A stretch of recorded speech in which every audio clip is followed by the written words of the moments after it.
ನಮಸ್ತೆ ಫ್ರೆಂಡ್ಸ್. ನಾವು ಇವತ್ತು ಮಾವಿನ ಗಿಡದಾಗ ಯಾವ ರೀತಿ ಫ್ರೂಟ್ ಸೆಟ್ ಆಗಿ ತೋರಿಸ್ಬೇಕಂತ ವಿಡಿಯೋ ಮಾಡಾಕತ್ತೀನಿ ನೋಡ್ರಿ. ಮಾವಿನ ಗಿಡದಾಗ ಉತ್ತಮ ಇಳುವರಿ ಪಡಿಬೇಕಂದ್ರ ಯಾವ ಪ್ರಾಡಕ್ಟ್ ಯೂಸ್ ಮಾಡ್ಬೇಕಂತ ಹೇಳ್ತೀನಿ ರೀ ವಿಡಿಯೋದಾಗ.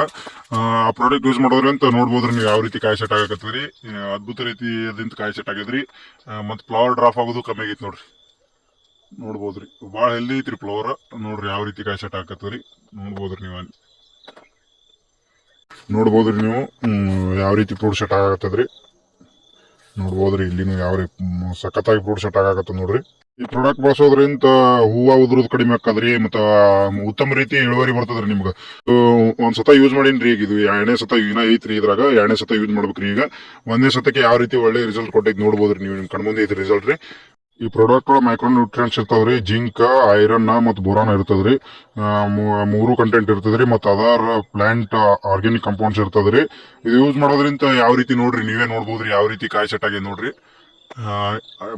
ಕಾಯಿ ಸೂಪರ್ ಆಗಿ ಸೆಟ್ ಹಾಕದ್ರಿ. ಒಟ್ಟ ಕಾಯಿ ಉದುರೋದಿಲ್ರಿ ನಿಮ್ಗೆ. ಇದು ಈ ಪ್ರಾಡಕ್ಟ್ ಯೂಸ್ ಮಾಡೋದ್ರಿಂದ ಒಳ್ಳೆ ಇಳುವರಿ ಸಿಗ್ತದ್ರಿ. ನಿಮ್ಗೆ ಒಳ್ಳೆ ಇಳುವರಿ ಪಡಿತೀರಿ ನೀವು. ಈ ಪ್ರಾಡಕ್ಟ್ ಯೂಸ್ ಮಾಡೋದ್ರಿಂದ ಏನು ಜೇನುಗಳು ಕೆಫೆಕ್ಟ್ ಇಲ್ಲ ನೋಡ್ರಿ. ಆರಾಮಾಗಿ ಯೂಸ್ ಮಾಡ್ಬೋದ್ರಿ ನೀವು.